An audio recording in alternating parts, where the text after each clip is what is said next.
नमस्ते, मैं विजय आप सभी साथियों का एनएस शिक्षा परिवार में स्वागत करता हूँ। कैसे हो साथियों? उम्मीद करता हूँ आप सभी अच्छे होंगे और अपनी पढ़ाई एकदम बेहतरीन तरीके से करते होंगे। यूपीएसआई का नया प्रैक्टिस सेट आपकी स्क्रीन पे पहला क्वेश्चन है, उत्तर बताने का प्रयास कीजिए। आप अगर हमारे चैनल पे नए हैं तो चैनल को सब्सक्राइब करके वीडियो को लाइक और शेयर करें अपने दोस्तों के साथ। पहला क्वेश्चन है, रतिपति शब्द का समानार्थी शब्द पहचानिए। ऑप्शन है निशाचर, ऑप्शन बी है जगदीश, ऑप्शन सी है पंजसर, ऑप्शन डी है साथी अलकापुरी। बताएंगे क्या होगा आंसर? आंसर बताएंगे साथी क्या होगा? क्वेश्चन नंबर 1 का आंसर। हम साथी रतिपति की बात करें, रतिपति ये कामदेव का पर्यायवाची है। किसका? कामदेव। कामदेव का पर्यायवाची है। अगर कामदेव के पर्यायवाची शब्द की बात करें तो जिसमें मदन, मदन, काम, मदन, काम, कंदर्प, कंदर्प, अश्मर, मार, रतिपति, मीन, केतु, सब क्या है? इनके पर्यायवाची हैं। अनंग, मनसिज, मनसिज आदि शब्द क्या है साथी? इनके पर्यायवाची हैं, कामदेव के पर्यायवाची हैं।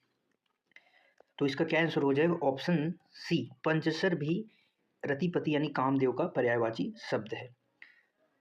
निशाचर की पर्यायवाची शब्द की बात करें तो असुर, असुर का पर्यायवाची शब्द किसका? असुर का, राक्षस का, राक्षस। दैत्य, दैत्य, दानव, दैत्य, दानव, देवार भी कहते हैं, देवारी, देवार भी कहते हैं। आदि शब्द क्या है?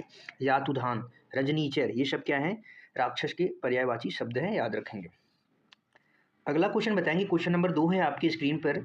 ब्राह्मी लिपि, इनमें से बताना है कि ब्राह्मी से किस लिपि की उत्पत्ति हुई है यानी विकास हुआ है।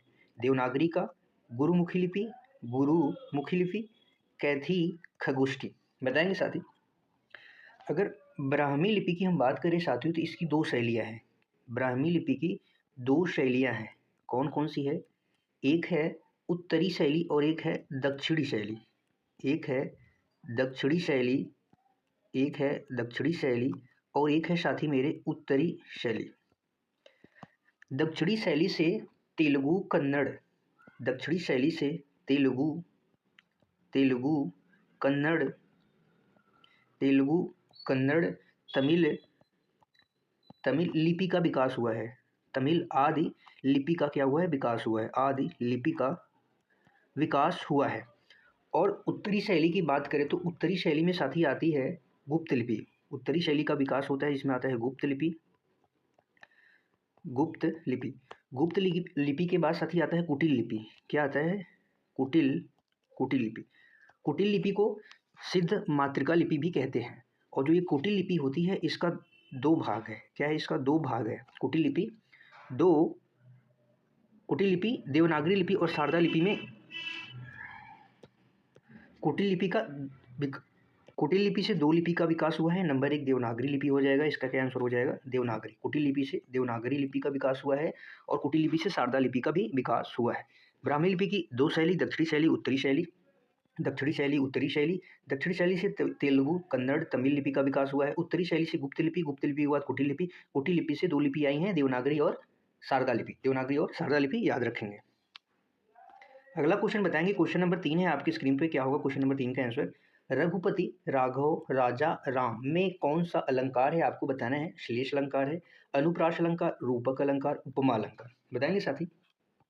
हम यहाँ पे देखें साथी तो र वर्ण की आवृत्ति हो रही है, र। जहाँ पे र वर्ण की आवृत्ति हो यानी एक ही वर्ण की आवृत्ति हो, वहाँ पे कौन सा अलंकार होता है? अनुप्रास अलंकार होता है। जैसे एक एग्जाम्पल फेमस है, सेवक सचिव सुमंत्र बुलाए, यहाँ पे स वर्ण की आवृत्ति हो रही है। अगर यहीं पे हम बात करें साथी श्लेष अलंकार, श्लेष अलंकार में जहाँ एक शब्द के अनेक अर्थ हो, एक शब्द के, एक शब्द के अनेक अर्थ, अनेक अर्थ हो। इसका एक बेहतरीन एग्जाम्पल है जो अक्सर बहुत प्रचलित है, रहीमन पानी राखिए बिन पानी सब सून, पानी गए नोबरी मोती मानो शून। और रूपक अलंकार की बात करें तो उपमेय और उपमान, उपमेय और उपमान, उपमेय और उपमान को अभेद रूप बताना, अभेद रूप बताना।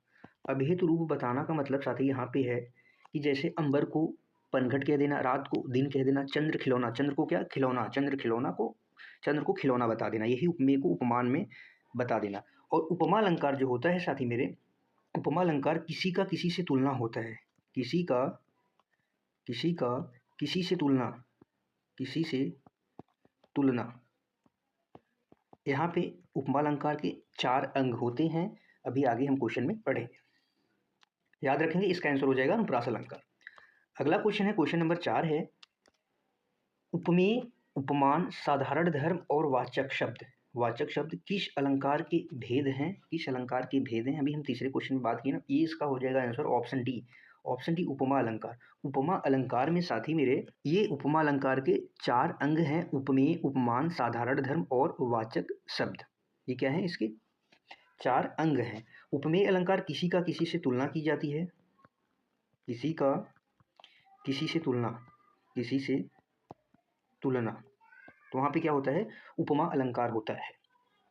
उपमेय साथी यहाँ पे क्या होता है, अगर उपमेय की बात की जाए, उपमेय तो उपमेय जो होता है वह गुण या क्रिया, जो क्या होता है, जो वह गुण या क्रिया जिसकी तुलना की जाए, जिसकी तुलना की जाए। और उपमान क्या होता है साथी, उपमान जिससे की जाए, जिसकी तुलना की जाए, उपमेय जिससे तुलना की जाए, उपमान। साधारण धर्म जो होता है, साधारण धर्म जो होता है वो क्या होता है, वह गुण या क्रिया जो उपमेय और उपमान को समान बताए, दोनों में समानता बताए, दोनों में क्या बताए, समानता, उपमेय और उपमान में। और वाचक शब्द क्या होते हैं, सा सी से समान आदि, सब क्या है, वाचक शब्द है, याद रखें। अगला क्वेश्चन बताएंगे, क्वेश्चन नंबर 5 है आपकी स्क्रीन पर, शीशम, शीशम इस शब्द का लिंग क्या होगा? शीशम का बताना, ये पुल्लिंग है, स्त्रीलिंग है, कारक है, सहायक क्रिया है। न सहायक क्रिया है, न कारक है, ये क्या है, पुल्लिंग शब्द है। कैसा शब्द है, पुल्लिंग शब्द है। आप एक चीज लिखेंगे साथी, अधिकांशतः शब्द, अधिकांशतः, अधिकांशतः जो वृक्षों के नाम होते हैं, अधिकांशतः सभी वृक्ष जो होते हैं साथी, सभी वृक्ष पुल्लिंग, पुल्लिंग शब्द होते हैं। क्या होते हैं, पुल्लिंग शब्द होते हैं। अधिकांशतः वृक्ष, सभी वृक्ष क्या होते हैं, पुल्लिंग शब्द होते हैं, ये याद रखेंगे। अगला क्वेश्चन बताएंगे, क्वेश्चन नंबर 6 है आपकी स्क्रीन पर, उन्नति, उन्नति शब्द का विलोम पहचानिए। उन्नति का विलोम बताना है, प्रोन्नति, असफल, पतन, अवनति। प्रोन्नति का साथी क्या हो जाएगा, पदावनति, पदावनति। असफल का क्या हो जाएगा साथी, सफल। पतन का साथी क्या हो जाएगा, उत्थान, पतन का क्या हो जाएगा, उत्थान। और उन्नति का क्या हो जाएगा, अवनति, उन्नति का क्या हो जाएगा, अवनति। अगला क्वेश्चन है, क्वेश्चन नंबर 7 आपकी स्क्रीन पर, खटाई में पड़ना, खटाई में पड़ना मुहावरे का आशय है। ऑप्शन है, पछतावा होना, निर्णय न होना, बहुत कष्ट होना, नुकसान होना। बताएंगे साथी, खटाई में पड़ना, खटाई में पड़ना का अर्थ होता है कि जैसे कि न सुलझा हुआ, या किसी स्थिति का न सुलझा हुआ होना। न सुलझा हुआ होना का मतलब होता है निर्णय न होना, खटाई में पड़ना यानी उसका निर्णय न होना। अगला बताएंगे, क्वेश्चन नंबर 8 है आपकी स्क्रीन पर, कदाचित शाम तक वह वापस आ जाए, इस वाक्य में प्रयुक्त काल आपको पहचानना है, कौन सा है, संदिग्ध भूतकाल, संभाव्य भविष्यकाल, संदिग्ध वर्तमान, सामान्य भविष्य। बताएंगे साथी, संदिग्ध भूतकाल में क्या होता है साथी मेरे, जब कार्य बीत गया हो, यानी बीते, शायद वह आया होगा, शायद वह आया होगा, तो ये सब क्या हो जाएगा, उसमें भूतकाल हो जाएगा।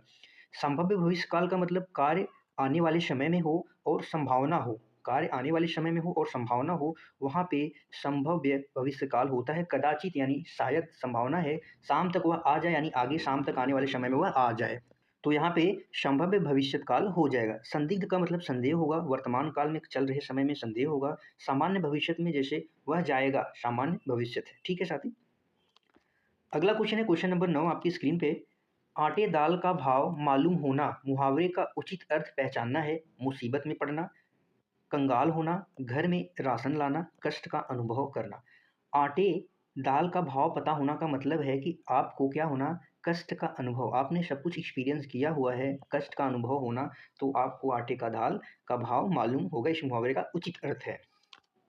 अगला क्वेश्चन बताएंगे, क्वेश्चन नंबर 10 है आपकी स्क्रीन पर, परिंदे कहानी निम्न वर्णित में से किस कथाकार की है? निम्न वर्णित में से आपको बताना है परिंदे किसकी कहानी है। यहाँ पे बात करें, भीष्म सानी, मुक्तिबोध, निर्मल वर्मा, प्रेमचंद। प्रेमचंद की अगर कहानी की हम साथी बात करें तो प्रेमचंद में प्रसिद्ध कहानियां हैं, नमक का दरोगा, नमक का दरोगा, पंच परमेश्वर, बूढ़ी काकी, बड़े भाई साहब, पूछ की रात, क्या है याद इनकी, पूछ की रात, पंच परमेश्वर, दो बैलों की कथा, ईदगाह, कफन, सवा शेर गेहूं आदि इनकी क्या है, कहानी संग्रह है। मुक्ति बोध की साथ ही बात करें तो काठ का सपना, काठ का सपना, काठ का सपना, सतह से उठता आदमी आदि क्या है इनकी प्रसिद्ध कहानी है। और अगर यहीं पे भीष्म साहनी की बात करें तो चीफ की दावत, चीफ की दावत, खून का रिश्ता, चीफ की दावत, खून का रिश्ता आदि क्या है भीष्म साहनी जी की, भीष्म साहनी जी की कहानियां हैं। परिंदे हो जाएगा साथी निर्मल वर्मा जी की, परिंदे निर्मल वर्मा जी की कहानी संग्रह है। और अगर इसके प्रकाशन वर्ष की बात करें तो 1958 में इसका प्रकाशन हुआ। परिंदे कहानी का प्रकाशन 1958 में हुआ, याद रखेंगे। ठीक है साथी, बताएंगे साथी क्लास कैसी लगी। आज की क्लास अंत तक बने रहने के लिए आप सभी साथियों का तहे दिल से धन्यवाद है। क्लास को लाइक करें, शेयर करें अपने दोस्तों के साथ। कल मिलते हैं एक शानदार क्लास में, तब तक के लिए bye bye. Thank you so much. जय हिंद, खुश रहिए, पढ़ते रहिए। जय हिंद।